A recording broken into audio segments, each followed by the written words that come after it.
Hey, everybody, welcome back. This is the first regular public episode of 2025. Happy New Year. And we are going to do some new things here this year. We are going to explore some of the other elements that contribute to the threads we explore here. And that includes sports, music, art, culture. And we'll be looking at them through my typical esoteric lens most of the time, but we're going to mix things up a little bit here. And it's always an honor and a great day when I get to talk to someone who I have long admired and respected and who has contributed to my life and to my work here. And today is one of those days. Usually when that happens, it's someone who's a contemporary or someone older than me. But in this case, it's a young guy, but you'd never know it by the professionalism and discipline he shows in his work.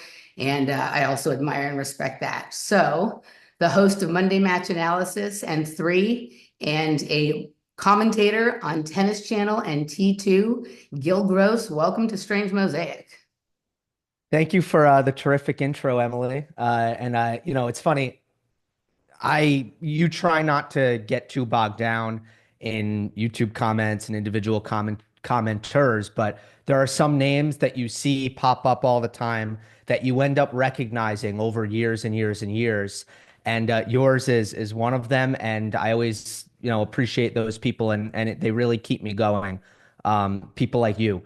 It sounds like a corny, like YouTuber thing to say, but there were points in time where I legitimately probably would have given up YouTube and stopped doing the show had I not had that kind of gravitational pull from the audience who was enjoying the work and getting something out of the work as much as I was as well. Well, awesome. Yeah, I know. I certainly understand that. I have been on the receiving end of the vast array of quantity and quality of YouTube comments, and sometimes it feels like we pay more attention to like the ones that sting, right? For But sure. every once in a while, the ones that make you feel, seen or who really get what you're trying to do, like that balances out some of the difficult ones. So I'm glad that I was able to contribute to that for you. I think I've been listening to you since pretty early on in your time on YouTube. I'm thinking it was probably 2019 because I feel like I was listening to you before the pandemic, but it was during the pandemic that you became a staple of my diet. And over the course of the last couple of years, my diet has changed quite a bit, right? I used to spend most of my listening hours listening to the type of content I produced, and that is dealing with fringe topics, synchromysticism, metaphysics, conspiracy, like pretty woo out there stuff. But for the last few years, the person I listen to most regularly is you. And it's partly for something different than what I deal with. But over time, I understood that I was not just learning about like the week to week going ons of tennis, right? I was learning more about the sport, which is something that I didn't really understand, like on a technique or like actual gameplay level. I was a gymnast, which is a very different sport than tennis. There are some things about it that are similar, but it's very different in a lot of ways. And so I could appreciate power, athleticism, fight, personality, but sometimes I didn't understand why certain things were happening the way they were. And I really learned a lot from listening to you. But something I started to notice in the last, I'd say, year to 18 months was A, how excellent your tactical analysis is. I've listened to lots of tennis commentators and podcasters over the years, and you're in the top two for me. And how the tactical analysis that you offer has transferred over and allowed me to look at my field of interest and the things that I'm considered studied or expert on with a new set of eyes that has actually made the world more interesting for me and made me better at what I do. And that's probably why you're here today more than any of the other things. And so kudos to you, man. You're a young guy. I don't know, my guess, what, 26, 27 at the most? Yeah, 26. 26. Uh, Yep. and the sort of understanding and the eye you have for the matchups, the strengths, the weaknesses, the strategies that could be employed is really like impressive. And also the way you work, right? Like I see your discipline. I see you adding new things to your repertoire every year. I see you professionalizing. And God, I was a disaster when I was your age. Like I didn't really get it together until I was 40, right? And I still struggle with some of those things that, most people in their 20s do. And so sometimes when I watch you, I'm like, right, if I had made a few different choices, maybe life would be different. Right. But I'm glad it's happening for you. So how did you just so my audience can get to know you a little bit, like how did you find your way to tennis? And how did you like make that decision to focus more on a professional career in broadcasting rather than trying to be the tennis star yourself? Sure. I don't, so I think the how did I find tennis thing is a pretty boring, like conventional origin story where, and it happened so long ago that it's almost hard to even pinpoint it exactly, but I'm pretty sure I was doing these camps over the summer where you'd play four sports in one day, and tennis and baseball are kind of the two that stuck. I can tell you as I progressed as an athlete, and I realized, okay, over the summer, mom, dad, I don't want to do the sports camp. I want to do the tennis camp. Uh, Part of it was that I felt good at it. And part of that was it probably had a lot to do with physical strength. Just the fact that I was a smaller kid and I didn't feel overpowered on a tennis court. I actually felt like I often hit the ball as hard or harder than the people on the other side of the net from me. And that has to do with, efficiency of technique and how important timing is in tennis and how you can sort of leverage a lot of the bigger muscles in your body, like hip rotation and getting power from the ground and all that. I found that in basketball and in baseball, there I was at a bigger disadvantage. So I just think the idea, like, oh, I can actually excel in this sport despite being a smaller kid. I think that inspired me a little bit when it comes to tennis, and I also like the one-on-one. I liked the agency. Some kids don't like that pressure and they want teammates and they want to share the blame or share the glory. And I was really happy to be in a position where like I'm not relying on anybody. I win, I lose, it's me. So something about my personality kind of gelled with that. And that's how I ended up just taking tennis really seriously. And then the the broadcasting part of it is the same for so many people in my industry, like people who become sports broadcasters, people who go to Syracuse University, which is conventionally really the university you want to go to if you want to be a successful sports broadcaster. Not that there aren't a million other different paths. You just figure out at a certain point that you're not good enough because you weren't blessed, and it's always a combination of both. You weren't blessed with pro athlete genetics, which honestly, I think like most people, it comes down to that. And most people aren't pro athletes because they weren't born pro athletes. And when you walk around the grounds at a major tournament and you see how these athletes are built, and how quickly they're moving and stuff, like you do come, and some of the hand eye, you come to realize like that's not in the cards for everybody, no matter how hard they work. And the reality is, I think there's a ton of people who work just as hard as the professionals who make it and they don't make it. So, work ethic is a requirement. There's no doubt about that. Dedication is a requirement, but it's not a guarantee. I would say pretty early on, I realized that I'm not going to be. I did have a goal at one point to get one ATP point, and that's the height of my ambition. Yeah. That's as much as I ever kind of had in my head. I always knew I wasn't going to be a top level pro, and then eventually I gave that up. I had a pretty bad knee injury um, at the end of sophomore year, no, at the beginning of sophomore year of high school, and that ended my full-time training. So I would still play tennis. I would still play the high school tennis seasons. I would still play as much as I could, but that ended my every week of every year I'm training. Um, and I just realized the best way to be close to sports. And by the way, I didn't always know it would be tennis. I went to college thinking I'm going to be a sports broadcaster, not necessarily a tennis broadcaster. But my way of getting close to sports, which is the thing I love, the thing that I felt like I would be happy doing for the rest of my life, and something that I felt competitive about and talented at, that had to do with, that broadcasting was the path to that, the path to get as close as possible to the show that I would have loved to be a part of as an athlete. But I very quickly realized that that wasn't going to happen.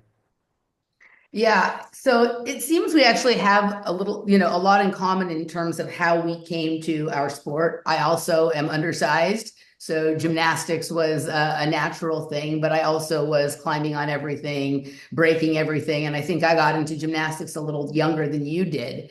And I always wanted to be an announcer. Like in the 70s and 80s when I was growing up, Mhm. there was not a lot of gymnastics on TV, right? And there's much more now because like SEC has their channel and Pac-10 and well, Pac-10's over now, but there's just much more cable TV and options, so there's much more. But there were very few tennis commentators other than, famous gymnasts, which there aren't that many of, right? But I that was something I wanted to do. I was practicing saying all the Russian last names from the time I was 5. I would turn the volume down when the gymnastics was on and do my own commentary over it. And I stayed competitive in gymnastics longer than you did, and I did actually get a little bit of NC2A time, but it was a miserable experience because I was not as good as everyone else, right? It was hard, it was painful. And when I started college, I was also in communications with the idea that I wanted to be some kind of broadcaster. I didn't think it would be, I didn't see cable TV and internet coming like at the level that it, I mean, we had cable TV, but I didn't see, thousands of channels and internet coming at that time. So I thought some kind of broadcaster, but it was a disaster for me and it really changed the course of my life. And maybe had I had the foresight to go, I'm not really that great of a gymnast. I mean, I'm better than most people, but not as good as all of them, and focused on something else, then that would have been, a good path for me. So I think that's really wise that you were able to sort of see that. And that's pretty cool. And just the fact that you're in this age where there's like hundreds of tennis matches on a month, and so they need Yeah. broadcasters, right? So that's cool. How did you narrow it down to tennis once you got to school and we're starting to work in this arena? I wouldn't say I intentionally did narrow it down to tennis, but I guess the first thing that happened is I started the YouTube channel when I was in high school. I was still in high school when I started the YouTube channel, but I was covering all sports, whatever I wanted to talk about, whether it be Rangers hockey or college basketball or the NFL playoffs. I would do whatever. The only reason I started that YouTube channel, by the way, is because the radio station I was interning at shuttered. It shut down, and I lost my opportunity to practice this craft and to take part in this. And I always like to bring that up because it's such a bad thing happens and it turns into a great thing in the long run. Where I look back and it's like, if that radio station didn't shut down, I don't know if I have a YouTube channel, Yeah. which is crazy to think. But when I go to Syracuse, there's all of these opportunities. There's more opportunities than anybody could possibly take part in broadcasting, and multiple TV stations, multiple student radio stations. So suddenly I don't need to do YouTube. There's plenty else to focus on, and that's not to talk, not even to bring up classes and club tennis and the social life, right? I found that my tennis videos, which I had more technical knowledge in, and I thought there was a bit of an SEO, search engine kind of push that I was getting when I was talking about tennis, because I think people were looking for match highlights. If you go way, way back, if you look at 2018 2019, some 2017 videos of mine, there's actually a lot of people in the comments. There's way more dislikes than I get now, first of all. And there's a lot of people in the comments saying, "Where's the match? Why isn't this the match?" And now I think people as an internet community are either aware of me or aware of the concept of some people are just going to talk about the match and it's not highlights. But at that time, people were confused. This is all to say that those videos would perform way, way better than everything else I was doing. So I decided, all right, I'm not going to stop doing YouTube. I have something here, but I'm going to only do Mondays and I'm going to break down the men's final of the previous week every week. And that's something that I can commit to and I can be consistent with. So I created a format that I knew I was going to be able to actually execute, which I think was really important.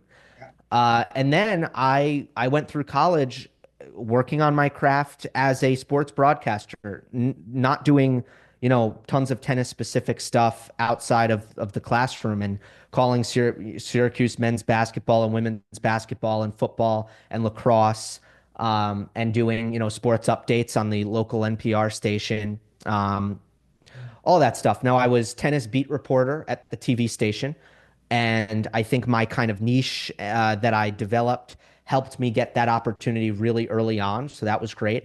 And we also started broadcasting women's tennis matches. Syracuse doesn't actually have a men's team. We were broadcasting women's tennis matches on ACC Network Extra. So that would go on ESPN.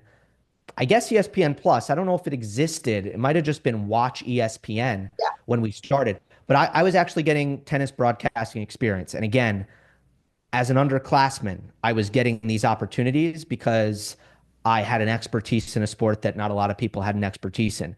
A lot of people had to wait until they were juniors or seniors to get those sorts of opportunities.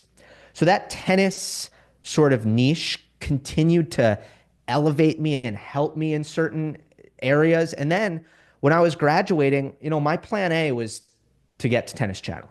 That was plan A. But you understand, you have to be realistic about it. And it's such a brutal industry. You have to understand you're gunning for maybe 0 spots. Maybe there's just no availability, no opportunity. Maybe 1 spot, maybe 2 spots out of everybody.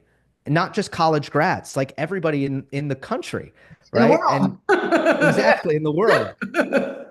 So you just like, I was very realistic. I don't know if I'm going to go and be able to start as a tennis broadcaster. I don't know if this is going to work. And I had a demo reel that was about 6 minutes long, all tennis stuff, including broadcasting on ACC Network Extra, which was impressive experience for a college kid.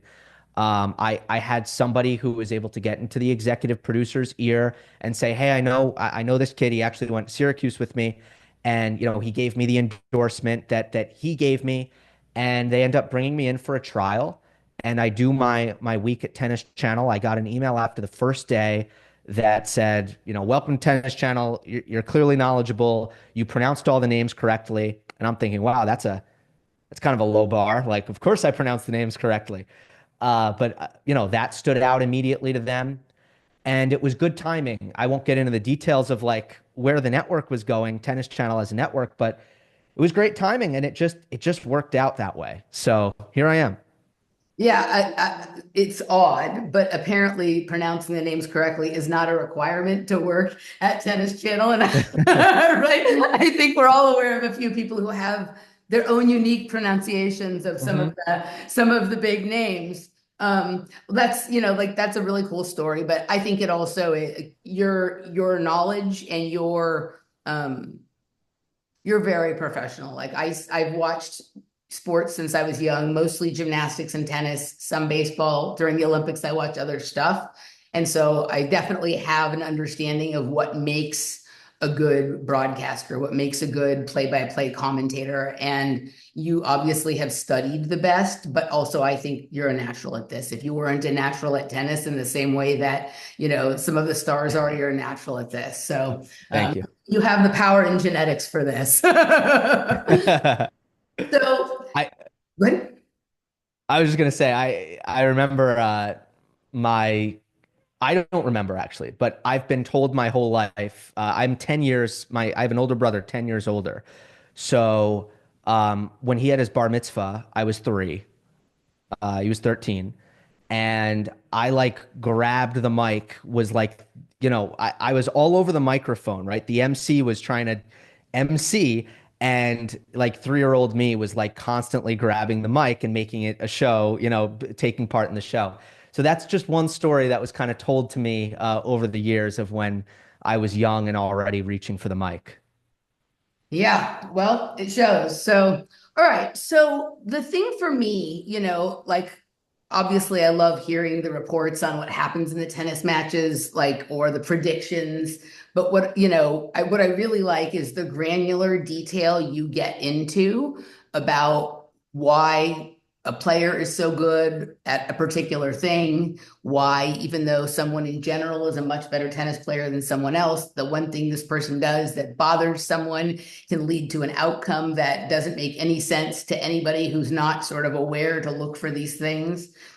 I mean, when I first started watching tennis, my mom liked tennis, and my mom and I had sort of, I don't know if I'd say a conflicted relationship, but a difficult one because she left when I was a kid. And so something that we always did together that is some of my fondest memories is watch tennis because she liked it. And I think we watched like in the 80s, I used to watch McEnroe and Navratilova and, Chris Evert and whatever. But I really remember getting grabbed by it sort of in the late 90s and early 2000s. Interestingly enough, it was women's tennis I kind of liked at that time, which is, I almost don't care about it at this point. Like I do enjoy it sometimes, but I remember watching some matches with Capriati playing, Kim Clijsters or Serena and Justine Henin, where the games would go to deuce 10 or 15 times. And it was just like this epic tug of war. And that was something I could relate to. And then the more I watched, I started watching the men, and I was able to identify like power and personality that I liked. And so I took on the most, probably the same level of a thankless role that you had with David Ferrer as your favorite player as a fan of anti-erotic, right? I think our two Right. guys probably lost out the most based on what happened, how things played out. So I could recognize Totally. power, personality, and like athleticism, fight, all of that kind of stuff. But I didn't always understand why it was that Roddick couldn't beat Federer, or why it was that, certain people just, couldn't beat someone else, or always, whatever it was. And I learned a little bit from watching over time, but not really until I started listening to you did I get this understanding where now, like, I'm not surprised. I mean, every once in a while we all get surprised. I'm not Yeah. surprised when something happens. And I'm also watching people from earlier to see how they develop, in a different way, right? Having been a gymnast, like when I look at an athlete, I'm looking like, to me, I was very confused in the beginning by some of the bodies of tennis players, right? Like it was obvious to me that Carlos Alcaraz or not Rafael Nadal were very athletic, but not Mhm. all of them look like athletes, even though like sometimes they're super strong, super powerful, have a lot of stamina and whatnot. So I was confused by the bodies, and I was confused by stroke production techniques and, all this stuff. So I learned about that from you. But when I started to listen to how you broke down certain matchups, right? Like, I don't know, like I went to another place in my mind, right? In terms of like attacking problems that you're looking at from a different perspective. Someone could say, Gianni and Pericard should win every match because he has two 140-mile-an-hour first serves and no one can return it and whatnot. And that's like an obvious thing. But, certain, especially when it comes to things like net play or certain styles of like how people hit their backhand, one-hander, two-hander, slice, different kinds of things like that. I didn't understand sort of like attacking someone and breaking it down over the course of a match. And I Yeah. started to think about what I do. And what I do, like, I think there's a couple of different ways people would describe it. Some would just say I'm an abstract thinker of fringe topics, right? Some people would say that I do synchromysticism, which is kind of a niche thing, and it's a blending of synchronicity and mysticism, and it's kind of part creative endeavor, part like a metaphysical system, and part draws on conspiracy culture. And the idea is that you're sort of recognizing the interconnectedness of all things based on sort of a heightened awareness of synchronicity and sort of behind the scene type of things that are going on. And my interest in these topics had led me a lot of, places I didn't expect to go. But after 10 or 15 or 20 years of looking at this stuff, I felt like I haven't gotten to where I want to be with it. And I started to recognize that a lot of the things that I believed to be true, they may be true, but they weren't necessarily the point, right? Like something can be true Mhm. in one context, and then you sort of zoom out and you see the larger context, and you're like, oh, well, yes, that is happening, but it's almost irrelevant based on all of these other things that are Sure. happening around it. And I started to recognize that what I was learning from you about watching the way people attack a problem was starting to seep its way into my work. And if you were to talk to people who've been listening to me for a long time, over the last year and a half, 2 years, I've really changed in terms of like what I'm focused on. And it's a lot less about who's doing things and why, and much more about what is actually happening and how is this happening, right? And the other stuff that, I can worry about once I know the answer to those two questions. Um, I looked up like the definition, like I mean, I know what it means, but I wanted to see how the term tactical analysis was described, right? And it's the process of evaluating and understanding the strategies and actions of competitors or actors to gain insights. And it can be used in a variety of contexts, including sports and crime analysis, right? Obviously, Okay. you're looking at sports, and some Mhm. people would say that, like, the basis of what I do may have been like be born in crime analysis. Like there are things going on in the world that don't appear to be what people tell us is going on, right? And we're analyzing it to try and figure out why it's happening that way. And so the connection between those two things is obvious just even in the definition. So now I understand why listening to you would help. And it also is a lot about the observation and identification of patterns and tendencies that might not be No doubt. obvious, right? And so, I figured that out and I was like, I like this, right? And kind of separately, I had gotten to a place where the sort of root of what causes the outcomes in the arenas that I look into things at is also power and genetics. Now, it's different. You're talking about athletic prowess, and I'm talking about things on a worldwide stage. And I'm also talking about like literally power, like 0 point energy and genetics, Mhm. as in like genetic engineering and bloodlines and things like this. It's a little different understanding of the two same topics, but it's literally the two sort of same topics. And so then it made sense. And I was like, I dig this. Right. And I got more and more and more into that. And now, like, that has become absolutely my favorite part of watching tennis and of listening to you. And it's almost, I still have favorites. I still have people I root for and others that aren't my favorite, but I'm much more interested in I've always wanted the good match, but I'm really, really interested in seeing if I can figure out what's happening and what is Yeah. happening, how it's happening, and then who and why become obvious, right? So, Right. so thank you for that because Yeah. work is I had become bored on some levels or like frustrated with what I was doing, and this opened up a whole new avenue of things for me to examine.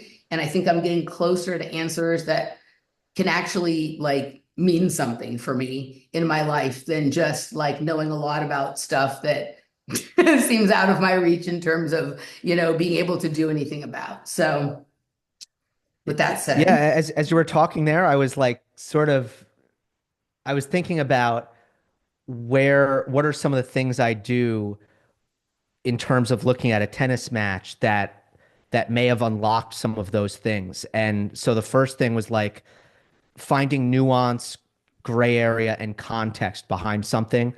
And it kind of reminded me, I don't know if it's because we're about to embark on another Australian Open, But Berrettini had a match point against Andy Murray and missed what looked like a really, really easy backhand.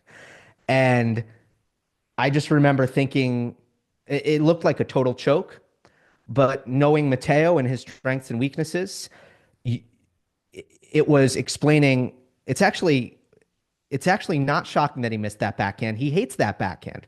He was way inside the court, and because Andy came to the net, he couldn't slice. And normally from that part of the court, he wants to slice because that's how he gains control over his backhand from inside the court. Uh, Andy had come to net, so he couldn't slice, and now he has to hit a drive backhand from just behind the service line. He hates that. So it's like it's one thing at face value, just an awful match point choke, and then you figure out, well, okay, what are some reasons why this may have happened, and you kind of get to your answer. And then in terms of finding like large scale patterns, I tell a lot of people this, like so much about what I do is focus, is just the ability to actually be in the match as if you're playing it. Because if I watch a match casually and I'm not applying my full energy into actually focusing, the match might end and you might say, Gil, what happened there? Like, what's your take? And I might not have much, or I might have something that might not be as good or not be as smart. It actually, like a lot of it is, and I think there are probably people in tennis media or players or whatever who watch matches and they might be just as smart as me or smarter, but if the level of attention was lower, I might still be able to get somewhere where they couldn't. So a lot of it is focus. Yeah. So, one more question on sort of the meta of tennis, and then we'll talk a little bit more granular tennis, and then we can end with some foodie talk or whatever it is. Nice. Ever in your observations of tennis, either when you're zooming in on a match or just like when you pull back at when you're watching like an absolute epic unfold. Oh, by the way, it could not have been an accident, the Berrettini and the Andy Murray thing anyway, because like you said, Berrettini hates that backhand, and Murray is an expert in tactical analysis, and so he knew exactly what he was doing when he ran forward, right? He didn't get lucky, right? Like that's Mhm. it's very interesting. Okay, so back to what I was saying. Have you ever been watching and felt like there is so much more going on here than just a tennis match? Right? That there is like that there's sort of a more occulted, not obvious to everybody, but there's something going on here that transcends just watching a match. Like this, like what you kind of think of like gladiatorial battles back in the Roman age being, part of how they decided the direction, the country or the world or whatever would go in. Have you ever had for a moment that thought that like there's a lot more on the line here than just athletic greatness and winning a tennis match? Yeah. Yeah. I mean, it's funny, like tennis has always been, well, first of all, sports is often an escape into a bubble and it exists. We want it to exist in a vacuum. We want to forget everything else in the world and just imagine that the only thing that matters is who's going to win between this person and this person with stakes on the line.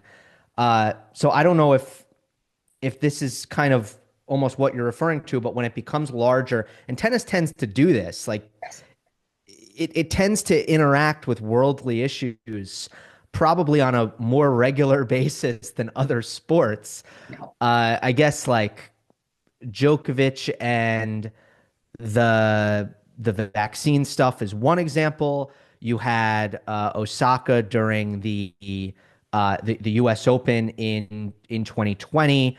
Um, really bringing her social cause to the forefront. You've had Saudi Arabia now, and like Christian Martinez's view on that versus other people's view on that, and like how much should tennis do in or how much should they be in business in that part of the world, and that's been something that has come to the forefront in the last year or so. So even like with something that it doesn't need to be this worldly political topic, right? Even something like with steroids, Right. if Kyrgios played Sinner right now, it would be more than who's going to advance to the third round. There's there's there's bad blood. There's a question of how is Nick right about I don't know if this is really I don't know if Nick is this clear-headed in his opinion, but if I'm giving him the benefit of the doubt, his take is that if you fail a drug test, you should just be suspended automatically. There shouldn't be well, was there a fault? Was there negligence? It should just be suspension. That's it. It seems like that's where Nick is coming from. I think.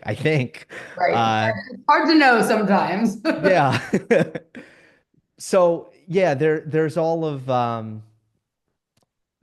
often other stuff happening in the background that matters. In tennis, I think because of its international nature, because you have people from different backgrounds and different countries who care about different things. You have this all the time, like every year, Emily. Like I don't think a year goes by where we can't think of 3 times where something in the world affected tennis or vice versa. Yeah, yeah. So great. I'm glad some people I've brought, like, I had a guest last year who actually the last 2 years, the first show of the year was someone who's also a tennis player, but we weren't having him on to talk about tennis per se. He's written a bunch of books on other topics, but he was the team captain at Princeton of the tennis Yeah. team. So we talked a little bit, but he had never thought about that. Like it had never occurred to him. And so, right. So I like to ask people, for me at a certain point, like when I had become interested in lots of weird topics, right? That, on many levels, metaphysical, geopolitical, conspiratorial, and all this stuff, I did notice that there seemed to be, everything seemed to be syncing up. And then one day I just had this thought in my head, like, what if this is about something more? Like, I wonder if tennis has ever been used to make decisions about what's going to happen in the world, right? Like, could there be some sort of secret occulted understanding that, like, the way this match goes is the way the world will go? And I looked it up. Like, I found a way to search kind of what I was thinking, and I found something called the tennis court oath. Have you ever heard of this? The tennis what? The tennis court oath. No, never All heard right. of it. So I'm gonna just read here so I don't explain it incorrectly. I had to go back and look it up because it was so long ago that I found this, right? Okay. But the tennis court oath was taken on the 20th of June, 1789, by members of the French Third Estate on a tennis court near the Palace of Versailles. Their vow was not to separate and to reassemble wherever necessary and whenever necessary until the constitution of the kingdom is established. And it became a pivotal event in the French Revolution, right? So I was like, that's cool, right? That Yeah. and from that point forward, where it was like, okay, that's a thing, I started to, on a much more like heightened level, recognize the archetypical nature of the top players, like how maybe in 200 or 2000 years, we will talk about them the way we talk about like Zeus or, whatever the famous Roman Yeah. or Greek gods are, right? I started to recognize that obviously sometimes in overt cases like the vaccine or whatever it is with Djokovic, but sometimes in more subtle, like back page of the newspaper ways, things that were happening with certain tennis players mirrored something happening like in the world in general in a way that felt like sort of, have you ever looked at how like the inside of cells look like things from outer space?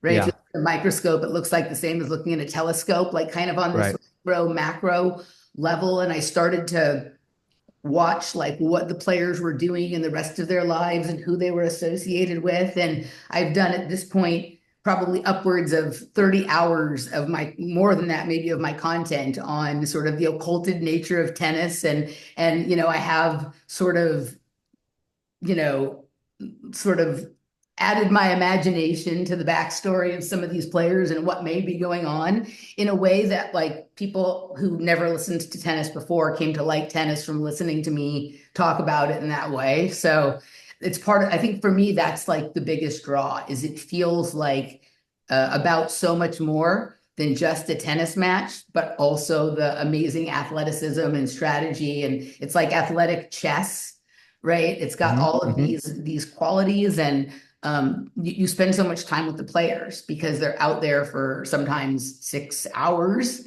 right, by themselves. You can really observe what someone is actually like and their nature.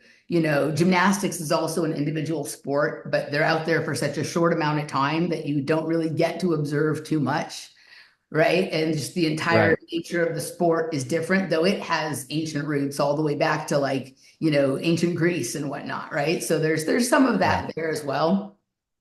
For me, like when you get into like the Goaty conversations, which I know are not your favorite conversation, and for good reason, like I mostly don't like them, but I feel like individual sports are really the only ones that should be considered for the GOAT conversation.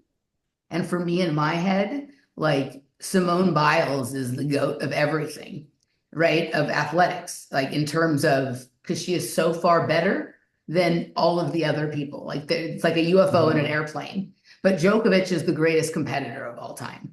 Like I see them as like two completely, he had a lot of close competition. She didn't, Yeah. right? And I look at the, sort of the things that way, but the sports are totally different. And gymnastics doesn't offer that sort of esoteric value for me that tennis does. And that's a part about it I really like. So it's cool that you recognize some of that stuff too. Yeah, it's really important that these are characters and humans that fans can connect to in whatever way. Either they can relate to them, they can't relate to them, they like or don't like certain things. And I mean, look, I truly think as much as there are a lot of different kinds of tennis fans. You have tennis players who watch pro tennis because they're constantly thinking about what they're going to do on the court next time they step on to a tennis court, and that's how they're viewing it. There are fans who don't play tennis at all, and they're attached to the characters more so. Maybe the visual beauty, maybe the international nature and the whole aesthetics of the big circus that is the tennis tour. I mean, there's just a lot of different angles that you can come from. I mean, there's like, let's acknowledge the segment where they enjoy putting money down and betting on tennis, and that's how they interact with the sport, right? Yeah. Like there are so many, it's fun to think about how many people are watching the same thing, thinking different things, doing it for different reasons. Um, yeah, you know, I'm also fascinated by the character aspect, but at the same time, I feel obligated to separate myself from it a little bit. I don't know these people that well. I feel like I know their on-court persona and I know what they project, but I try not to make a ton of judgments Mhm. about their character in terms of do I like them, do I not like them. I and I think part of that is just what's going to help me do my job better. And I think removing myself from that aspect to an extent helps me do my job better, even when something comes up where I do need to call balls and strikes, so to speak. And that happens all the time. Something like the most recent that comes to mind, and it's in the grand scheme of things really small and unimportant, but Iga took a medical timeout at 5-4 against Goff, and she had done the same thing against Katie Bolter earlier, and people were like, this is horrible, this is gamesmanship. And then at that point, like I need to have an opinion on is that fair or is that foul?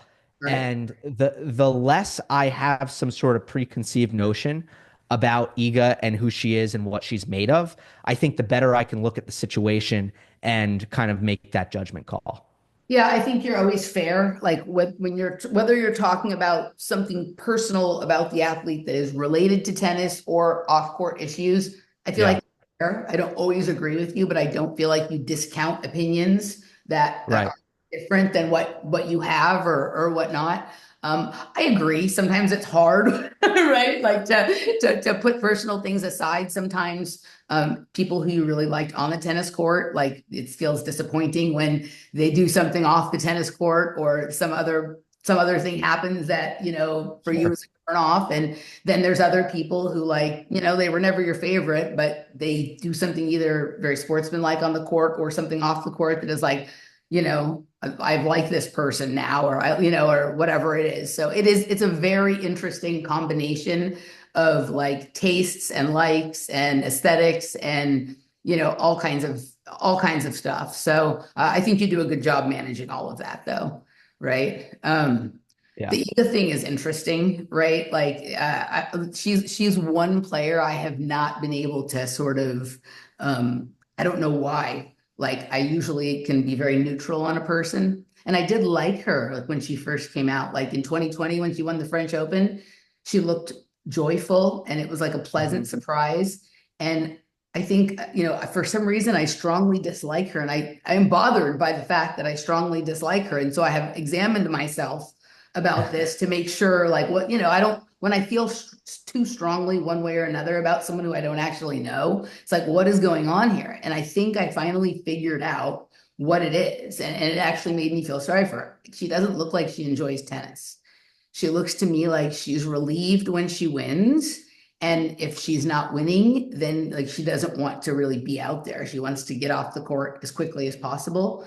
And, I think back to some of the battles I was talking about with Clijsters and Serena Williams or whatever it is. And obviously with the big four, like, whatever was going on, you never got the sense that they weren't like fully devouring whatever moment they were in when they were in those epic tug of wars. And I think that's what it is. And so it gave me some relief that it wasn't such a personal thing as much as it was that like, I don't like it just doesn't seem to me like she enjoys tennis. And I'm sure she's under a level of stress and strain that someone who's obviously an introvert, probably Sure. has trouble managing. But you did a good job at handling that situation the other day. I don't know that I would have been as as kind. Yeah, that's a big it's not just you and it's not just Iga as a player. I think if you want to if you want the love of the masses, one of the best ways to gain that is to smile on the court and have moments where it feels like there's nowhere else you'd rather be.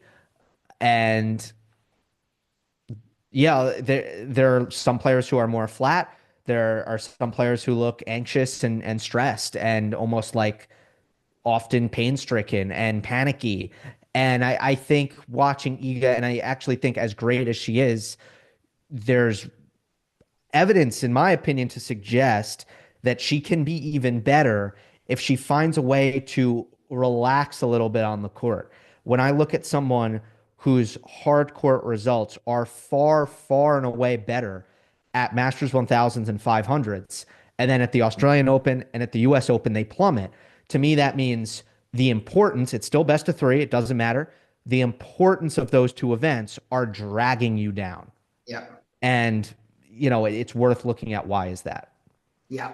I remember like a quote, I think it was from her coach, not from her, about like, we're not here to be tourists, we're here to win matches or whatever, to win titles. And obviously, as like an athlete, I can respect that. But also, like some balance in life, I think actually, helps, right? I think Yeah. the ability to enjoy other things, while you're traveling for tennis, and then to be able to find something meaningful, even in the painful moments on court, right? Probably makes for like more for longevity, and then also getting people on your side, right? Getting people to and helping to, I feel like she doesn't help tennis, right? And so like you have to have people sort of invested, want to watch you. And it just feels like a weird relationship sometimes between her and the audience or her and the crowd, Yeah. right? So Yeah. let's talk a little Australian Open, shall we? Let's do it.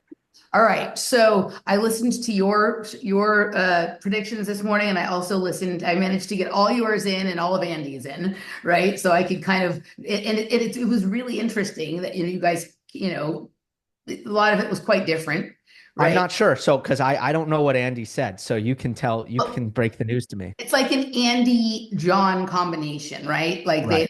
right? And so it's so interesting because there was one player I was going to ask you to explain to me that I've never understood, right? And like if I had asked you this a few months ago, it would have been even a more extreme question, but I actually feel like maybe we're closer in opinion on this person now than maybe we used to be. The tennis player that I don't understand is Sebastian Corda. And you don't have him doing much here, and John Wertheim picked him like to the final. Wow. And Andy picked, like Andy was somewhere in the middle, like the fourth round or something like that. I think I don't know. It was a lot of tennis to listen to this morning. So right Yeah. when I look at, and this probably goes to me not having any experience as a tennis player, like I'm the worst ever. Like I have no hand-eye coordination, right? I can move my Mhm. body like no one's business, but I can't keep track of like a ball It's a and another separate thing. person. And right. Right. So to me, he doesn't look athletic. Well, first of all, he doesn't look like he has any kind of like killer instinct or like, super just like go get himness about him.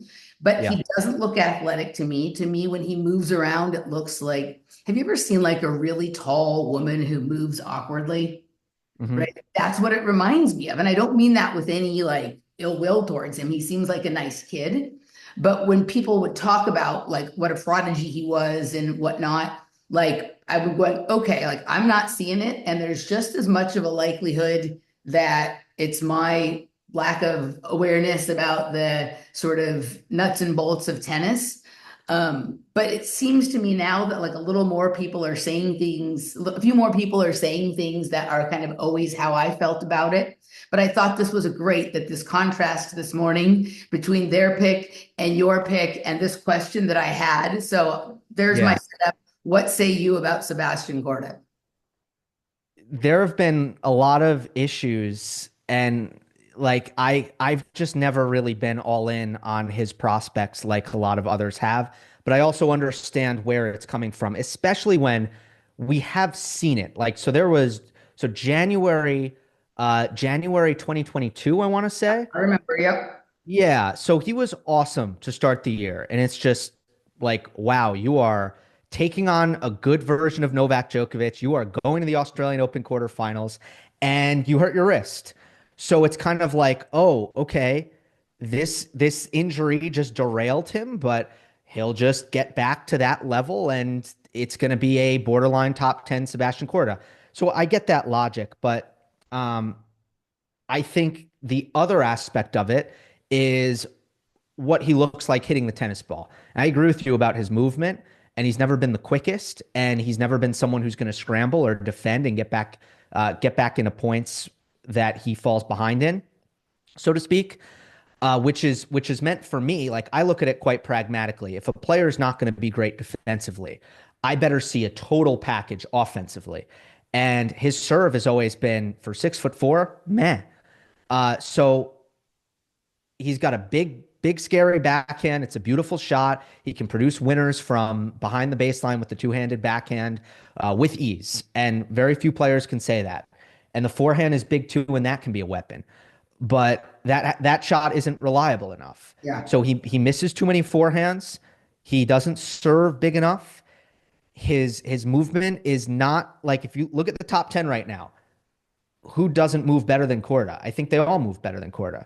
And then the other part is the mental aspect, which I also can agree with. I think there is sometimes a lack of grit and fire. And you want to be careful with that because sometimes you can have a low key personality and you have a great player, right? Roger Federer. It's going to be low key on the court. It's going to be kind of stoic, not going to be rah rah. But I do think he would pick his spots, like, and then it would be even more powerful when he did fire himself up, when he did reach for a little bit of extra. So I've wanted to see that from Korda. That's the one thing last year that I watched and I thought, okay, he's actually, I think, improving in this area a little bit. But that kind of bleeds to how you're training and what is your ambition mentally. And I've never been sold on that aspect of it either. So yeah, pretty game, great ball striker. Like you look at the potential in just the meat and potatoes, forehand from behind the baseline, backhand from behind the baseline, and he's great there. Like he is a very talented ball striker, but I do think some of the details fall off after that. Yeah.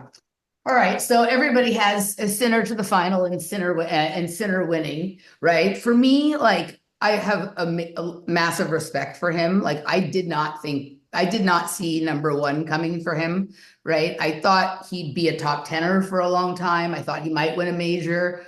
But the progress he's made over the last couple of years has been impressive. I don't find Yeah. him as engaging or entertaining to watch as Djokovic or Alcaraz or, some other players. But I respect what he's done. So for me, like Hart would probably prefer Alcaraz or Djokovic, and probably Djokovic at this point for me, just because I don't know how many more, right? And watching him do it, the amount of times he's been able to do it and sort of the different way he does it every time is so impressive. And I don't know if we'll ever see anything quite like it again, even though I think we'll see, as you say, people matching the records and whatnot. I think it'll be done differently, right? And Alcaraz Yes. is obviously exciting, but this tournament looks like it's going to have some of the best early round matchups I have ever seen. So it all looks exciting, and it seems like there could be some upsets. So maybe everyone will be wrong about about Sinner, and we'll have a Mahach a Mahach Fritz final or something like that, right? So yeah, you pick Sinner. Yep. I did, yeah. Yeah. I I feel like his there's less roadblocks there in his draw. Yep. I think in general, there's a stronger sense of trust that either he's not going to have an off day, or if there's an off day, he still wins the match. And I think conditions wise, this is the court that he would want to play Alcaraz on. And, Alcaraz went 3-0 against Yannick last year, but Beijing is a slower hard court, and Indian Wells is the slowest hard court. And then you have Roland Garros clay. So, and plus, like, I think physically, I think Alcaraz separated himself from Yannick in a lot of those matches physically, not Beijing, but the other two, where Carlos he just had more at the end, more in the tank, more in the legs. And Yannick has had this really full, long off season where I just think it's going to be really peak condition physically. I don't think we'd see that again. Yeah, I think he also is pretty motivated because he doesn't know what's coming next for him. And he seems to be able to compartmentalize the stress of what's going on Mhm. and not pay attention to what everyone is saying. So I think for him, like, he's got linear power and linear focus. And you know what I mean? Yeah. And so, yeah, I think it's probably the wisest pick. All right, we're down to the last few minutes. So let's just play like a fast game. I have lived in most of the same places you've lived. I'm from Mm. Los Angeles. I've lived in Tucson. I was coaching gymnastics when I lived in Tucson, right? You're coaching some tennis, living there. I've lived in New York. I live in Austin now. Okay. But I like I'm a foodie of like I love fine dining and fancy weird stuff, but I also like, a good dive that has yummy stuff. I love coffee. I Chemex every morning as well. So your favorite roaster and roast in Los Angeles? Okay. Um, Cerviteca. I'm sorry, Cognoscenti. I get those. What is this So one? funny. Okay. Two crazy C names. One's a Mexican torta and taco joint, and one's a coffee roaster, and their names are like so hard to separate in my head. So Cognoscenti is the coffee roaster, Where is it? and Good Boy Bob. Okay, I've never heard of either of those. Where's Cognoscenti? Cognoscenti's in Culver City, Okay. and they actually do a lot of they not only roast their own beans, but when you go into their shop, they'll also take from Yeah. other places. So they'll always offer a really big selection. Good Boy Bob is in Santa Monica, and then there's one in Culver City as well. Um, it's and then in Tucson, Presta is like world class. Uh, Okay. and It's on Tuesday. I might like it better than anything in LA. But I'm also a fan of Fellows catalog, online catalog of coffee roasters and their drops program. So as much as I do try to do local as much as I can, it's better for so many reasons. But I will also get local roasters shipped in to wherever I'm at. Yeah, we do some of that too. You're without Los Angeles in mind, like one bag of coffee for the rest of your life. Which one is it? I haven't had that and first of all, if I did have that, it would go away at some point, right? Correct. Because Yes. over the years, like Yes. it would be a Yes. different coffee in a couple of harvests. And uh, I'll say this, I like washed Kenyans Ah, generally the okay, me best. too. Yeah, I yeah. All right. Yeah. All right. So yeah, I when I first got into coffee, I was into the naturals because that's where I tasted the nuance and the notes because it would slap you in the face. And it's like, Yeah. oh my God, this tastes like blueberry. And I would enjoy that the most. And now I think maybe my palate has gotten just a little bit more keyed into to subtleties and complexities. And that's where I think the wash coffees actually shine. But I still like to get fruit notes. I enjoy them a little bit more than florals and like You. earthiness and definitely roastiness. So when I can get a washed coffee and get some fruit notes from a washed coffee, that's normally when I'm having the best time. And I find that Kenyans, Yeah. especially with the citrusy nature of a lot of the Kenyans, Yeah. are the best there, and the Ethiopians can be awesome as well. All right. I like it. I like it. And your favorite meal in Los Angeles and Tucson, and then we'll call it a day. Sure, my favorite restaurant in Tucson is Tito and Pep. Okay. And that's pretty easy for me. Like it's a pretty easy one for me to answer. And in LA, it's going to be really hard. I don't know what I'm going to say.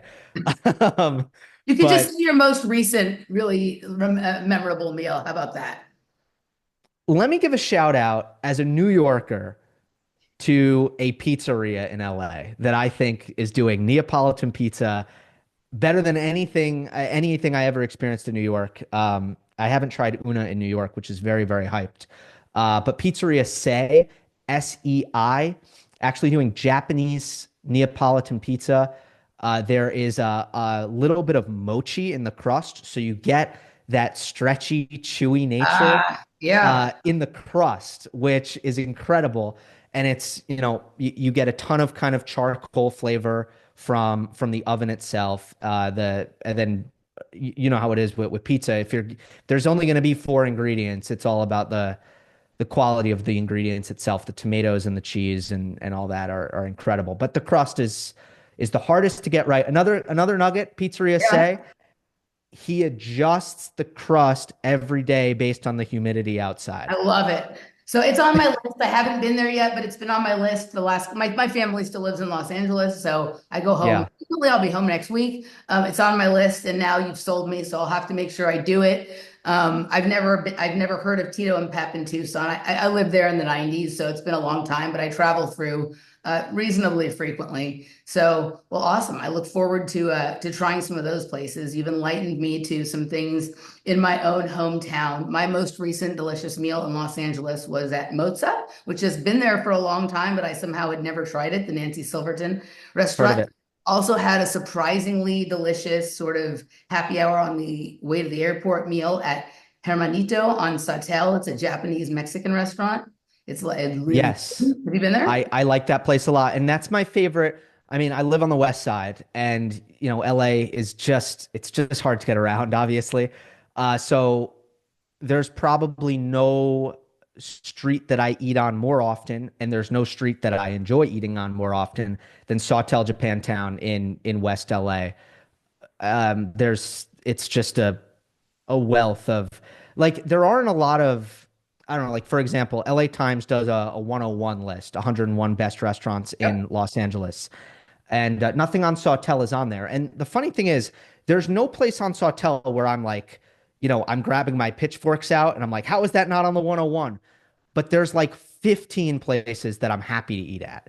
Yeah. And they're all different and diverse, and that's what makes it exciting. And by the way, if you go back, just kind of recently opened, there was a tenkatori place, so a Japanese skewer place that closed, and a ramen place came in there, but they didn't get rid of the charcoal. So, Oh, and they're doing chicken tenkatori style, yakitori, I'm sorry, yeah. yakitori style.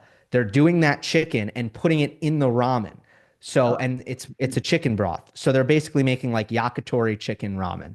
That sounds delicious. All right, I'll have Yeah. to check that out, and I'm going to try the coffee places that you've mentioned. If you ever take a visit to Austin and want a foodie tour of Austin, I'm offering. Maybe we'll meet for a cup of coffee in Los Angeles sometime. Whether we do or whether we don't, Gil, you've made a really tremendous contribution to like my pleasure in life with tennis, but also to the work I do. And I really appreciate you making time today. Let people know where they can find you and anything you got coming up. Think you're going to be, are you going to be on Sure. Tennis Channel during the Australian Open at all, or what do you?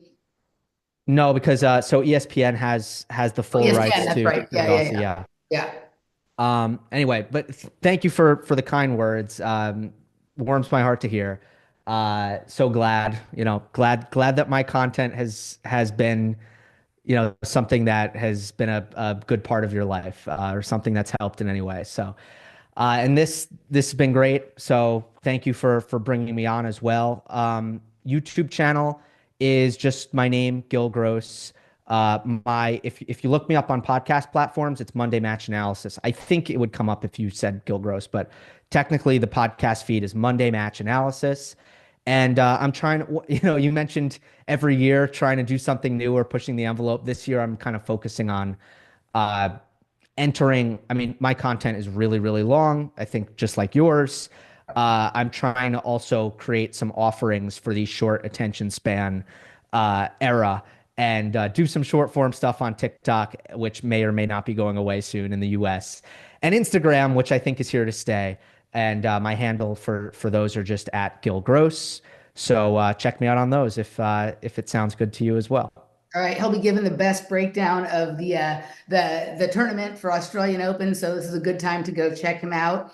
And thanks for being with us, guys. And we'll see you next time. Gil, hang on just a second. Bye-bye, guys.